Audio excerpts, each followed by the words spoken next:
ना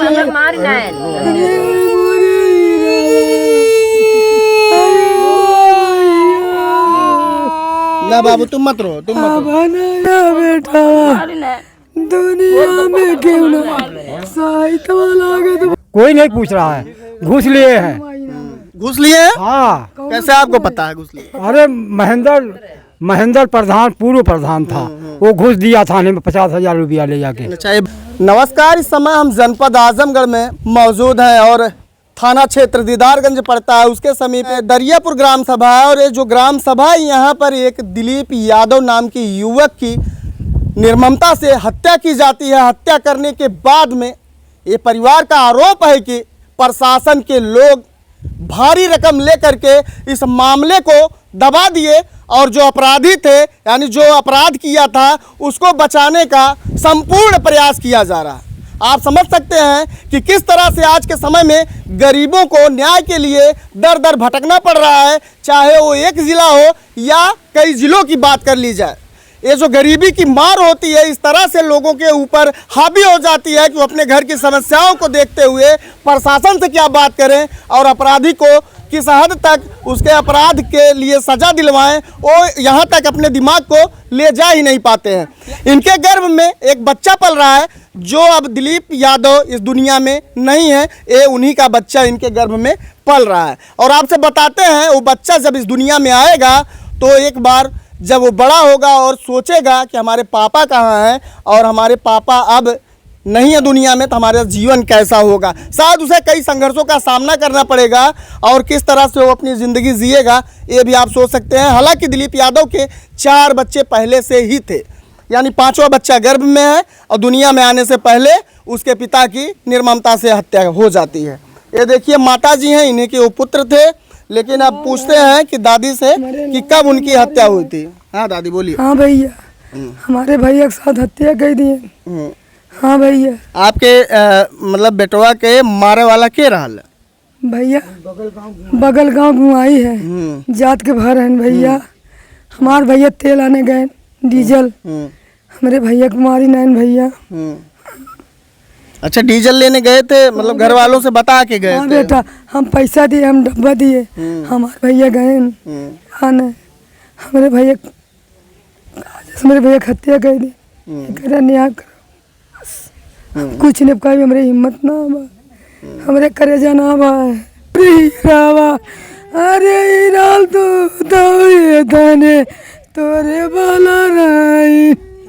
यहाँ पे आप प्रधान हैं वर्तमान? पूर्व प्रधान। देखिए ग्राम सभा के पूर्व प्रधान हैं और इनके जो है वो भतीजा भी लगते थे रिश्ते में, और इनसे थोड़ा सा और बात जानने का प्रयास करेंगे। क्या लगता है इस मामले में आपको? ये सीधे सीधे हत्या है, सीधे सीधे हत्या है सर जी। जब रात में हम लोग जहाँ गए, जहाँ पड़ा मिला हमको लड़का, वहाँ देखे तो वो एक जगह उसको खाली लेटा के उसी के ऊपर गाड़ी गिरा दी गई। उसके पूरे बदन में कहीं भी खरोच तक नहीं है जी। और उसके बाद उसके दाहिने तरफ से ब्लीडिंग चल रही थी पूरा। जहाँ एक जगह खाली गिरा है, उसके आजू बाजू कहीं एक बूंद ब्लड नहीं है। और हम लोग तो आनंद फानन में उसको उठाए लेके गए हॉस्पिटल फूलपुर स्वास्थ्य केंद्र पे। वहाँ से जवाब मिला, सीधे सदर जौनपुर के लिए गए हम लोग। जहाँ गए मतलब सदर में, वहाँ डॉक्टर उसको एक्सपायर बताया। वहाँ से हम लोग लेके आए सीधा थाना दीदारगंज पे। यशो ने आया, मायना वाना किया, लिखा देखा भाला, अपना कागज़ पे लिखे पढ़े और फिर बॉडी को उठा के पोस्टमार्टम के लिए आजमगढ़ भेज दिए। अच्छा, प्रशासन से आप लोगों ने कुछ नहीं पूछा है कि भैया इसमें हत्या का मामला है, आप लोग क्या कर रहे हैं? नहीं, बराबर हम उनसे बातें कर रहे हैं कि सर ये बातें नहीं कर रहा प्रशासन। सुनिए, बराबर हम उनसे बात कर रहे हैं कि सर ये एक्सीडेंटल नहीं है, ये हत्या है सर।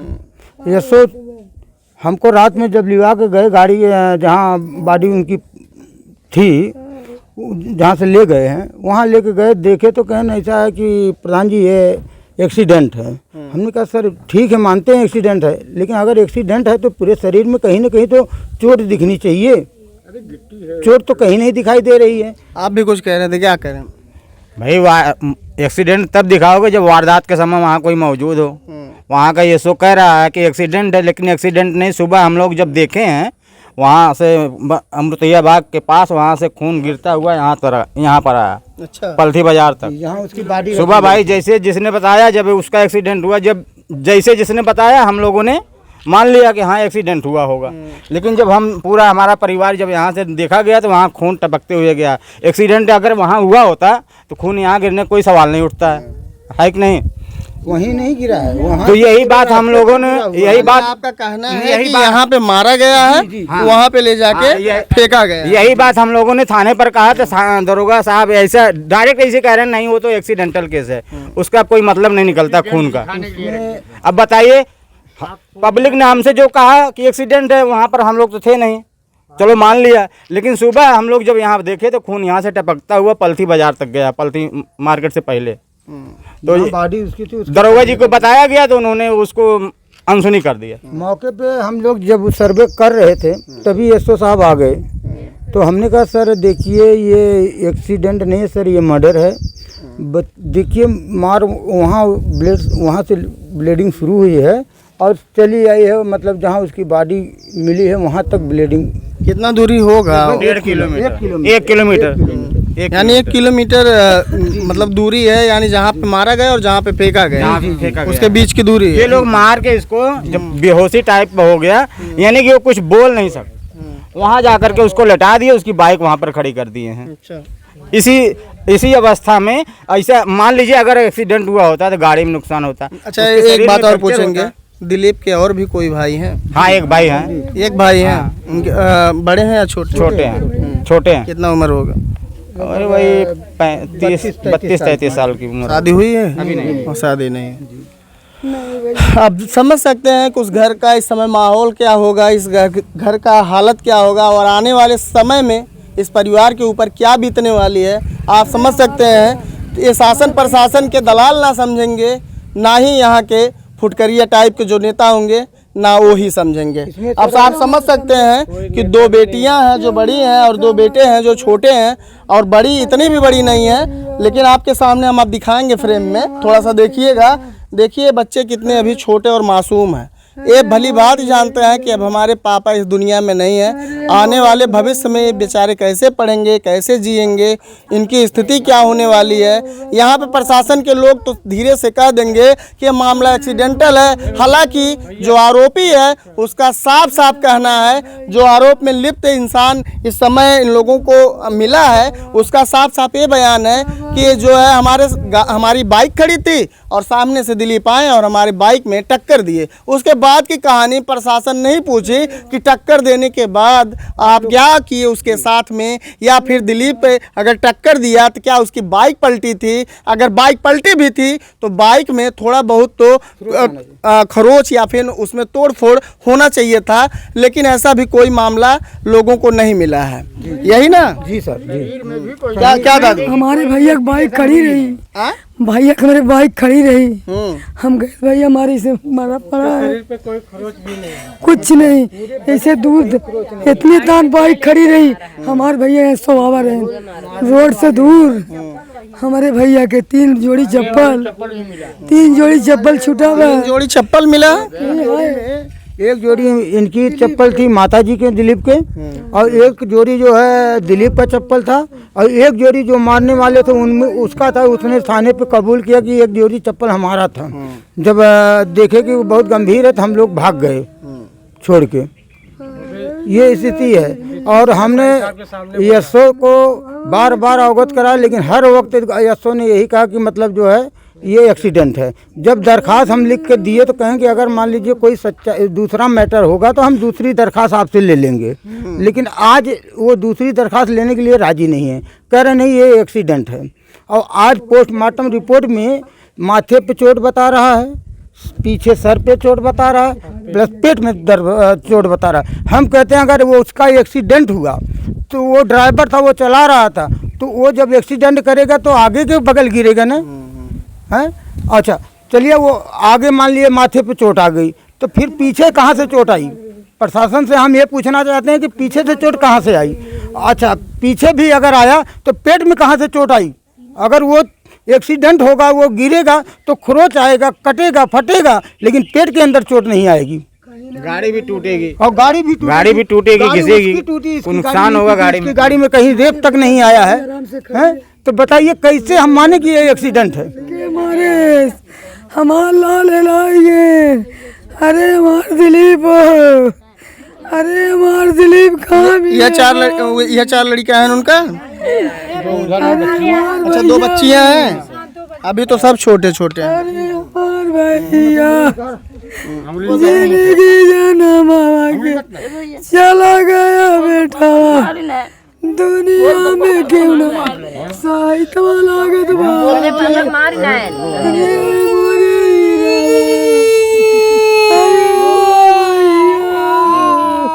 ना बाबू तुम मत रो, देख सकते हैं दिखाने का कोई यहाँ पे मूड नहीं है, लेकिन आपसे बताते हैं। देखो छोटा सा बच्चा है बेचारा, ये कहीं ना कहीं रो रहा है, अब इसके पापा नहीं है। और यहाँ पे आप समझ सकते हैं मेरी भी रिपोर्टिंग करते हुए कहीं ना कहीं पैर डगमगा जा रहे हैं।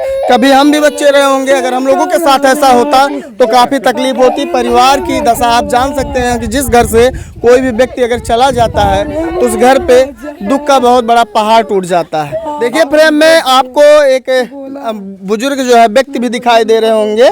ये जो है मृतक के पिताजी हैं, इनसे थोड़ा सा बात करेंगे। माताजी कहीं ना कहीं जो है कई पत्रकार आए यहाँ पे, कई मीडिया बंधु आए, बताते बताते बेचारी थक भी गई हैं और इन लोगों को न्याय भी नहीं मिल रहा है। यहाँ पे जो है गांव का एक भारी आक्रोश जो है एक दिन पहले थाने पे जाकर थाने का घेराव किया कि शायद हमें इस प्रक्रिया से न्याय मिल जाएगा, लेकिन फिर भी कोई सुनवाई नहीं हुई, यहाँ के लोगों का कहना है।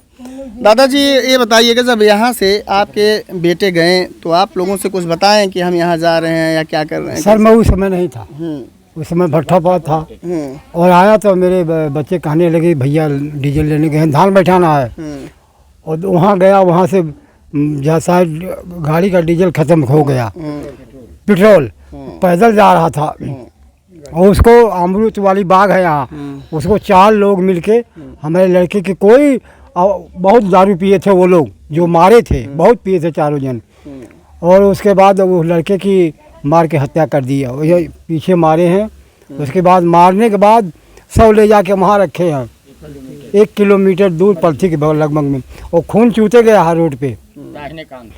और वहीं उसकी दुकान है जो मारा लड़का, तो वो बोलता है कि दिलीप हमारी गाड़ी में टक्कर मार दिए, तो तुम बाएं अपने बाएं, हमारा लड़का वो भी अपना पैदल है तो टक्कर कैसे मारेगा?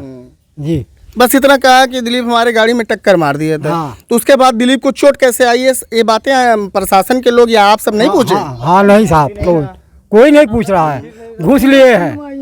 घूस लिए हैं? हाँ। कैसे आपको पता है घूस लिए? अरे महेंद्र प्रधान पूर्व प्रधान था, वो घूस दिया थाने में 50,000 रुपया ले जाके। अच्छा, ये बात यहाँ पे कुछ लोग हैं।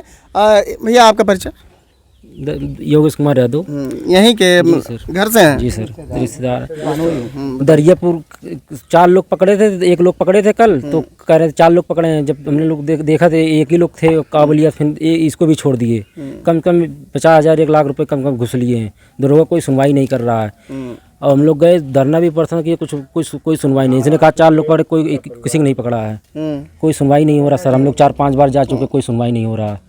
अच्छा, उनके शरीर में आप बता रहे हैं कहीं टूटा फूटा भी कहीं टूटा सर, यहाँ सिर्फ जो पोस्टमार्टम में इंजरी दिखाई गई है कि इंजरी 2-3 जगह है। अगर टूटा फीटा नहीं, यहाँ पे जो आप लोगों का मतलब जो अपराधी है, यानी इस पूरे परिवार का अपराधी है, और जो हत्या करने वाला है यानी मारा पीटा है सर, जो भी किया है सर मारा पीटा। हाँ, तो लेकिन उससे प्रशासन के लोग जो है उसके बाद उससे पूछना चाहिए था, जब वो बोला है कि मेरी बाइक खड़ी थी और मेरे बाइक में दिलीप आके लड़ा देते हैं, और लड़ाने के बाद में उसके आगे की जो भी सवाल होने चाहिए थे वो प्रशासन के लोग नहीं पूछे, और आप लोगों को शायद मौका भी नहीं दिया गया होगा पूछने के लिए। और कोई सुनवाई भी नहीं कर रहा, पैसा पहले ले लिया, बाहर छोड़ दिए, बाहर छोड़ दिया, अंदर भी नहीं, कोई सुनवाई नहीं कर रहा। कम जो पूर्व प्रधान था दिल्ली बम्बई भाग गया। अच्छा। हाँ, और क्या बोले कोई सुनवाई, हम लोग 4-5 में धरना पड़ सकता, कोई सुनवाई नहीं कर रहा जी, ऐसा फर्जी बता रहा था।